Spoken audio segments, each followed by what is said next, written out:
Mais comment tu fais, toi, Vanessa, pour avoir plein d'idées tout le temps? Voilà une question qu'on me pose très souvent. Bonjour, je suis Vanessa Millet, coach et speaker philanthrope, et je vous accompagne à transformer votre potentiel en réussite.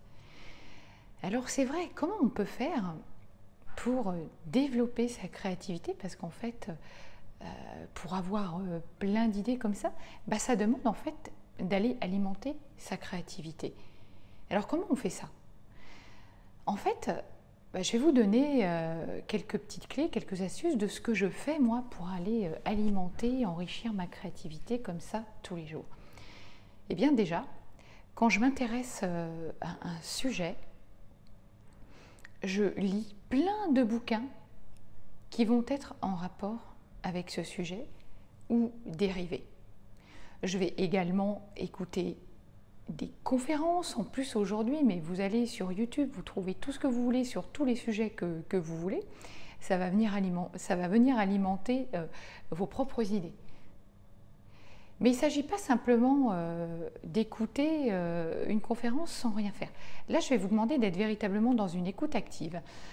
Par exemple, vous choisissez un thème qui vous intéresse. Vous allez prendre une feuille de papier. Vous allez arrêter la conférence plusieurs fois. Vous allez noter les idées principales de la conférence, en tout cas les idées qui vous ont marqué, parce que généralement les idées qui vous ont marqué vous, seront les idées qui vont évidemment impacter aussi le public.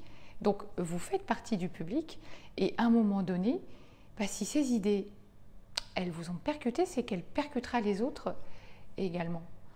Ensuite, de ces idées-là, comment vous pourriez les faire passer, vous, en fait, avec vos propres mots?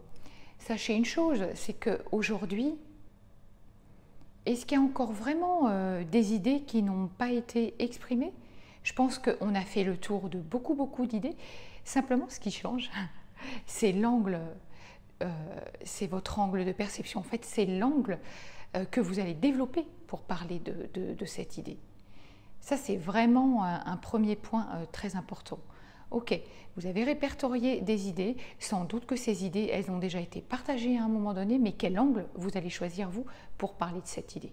Et donc, je vais vous inviter à reformuler avec vos mots comment vous pourriez exprimer cette idée.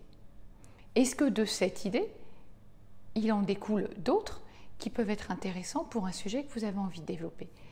Et petit à petit, comme ça, vous allez voir que vous allez enrichir votre bibliothèque à vous. Et plus vous faites ça, plus vous alimentez votre cerveau et plus la créativité va devenir facile. Au début, il faut muscler un petit peu votre cerveau pour s'habituer à tout ça. Pour vous alimenter sur un sujet, je vous le disais, vous pouvez regarder des conférences, écouter des MP3 sur YouTube, aller sur Amazon. Sur Amazon, c'est génial, que ce soit les Kindle ou les bouquins, il y a toujours plein d'idées. Vous pouvez vous amuser, aller regarder des sommaires. Sur les sommaires, il y a plein d'idées qui peuvent vous inspirer. L'idée, comme je dis souvent, c'est pas d'aller singer, évidemment, mais c'est d'aller vous inspirer d'idées qui finalement sont les vôtres aussi, des idées que vous partagez, pour aller les reformuler à votre façon. Ça demande de faire travailler son écoute active également. Ce que je fais également aussi, moi, pour aller enrichir tout ça et vraiment nourrir mes propres idées, je me sers de mes expériences à moi, mes expériences vécues. À un moment donné, je vais me poser et je vais me dire, ok, là, tu as vécu ça, qu'est-ce que tu en retires? Qu'est-ce qui s'est passé? Qu'est-ce qui t'a amené à avoir telle réaction?